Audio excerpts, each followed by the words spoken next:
know that your adultery will destroy your future, your children's future? నీ పిల్లల భవిష్యత్తు నాశనం చేస్తాయని తెలియదా వ్యభిచారము?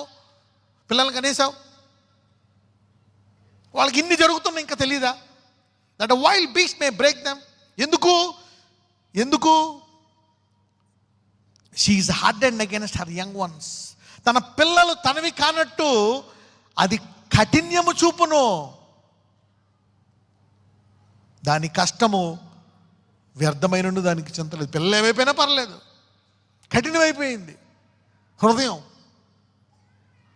She is hardened against her young ones as though they were not hers. Her labor is in vain without fear. Her labor is in vain without fear. దేవుని యందు నువ్వు భయభక్తులు ఉండి జాగ్రత్తగా దూరం లేకపోతే నీవు కన్న పిల్లల భవిష్యత్తు నాశనం అయిపోతుంది అనవసరంగా. ఆ మాట వాడకూడదు కానీ నేను చెప్తున్నా. ఎంతమందికి అర్థమైంది?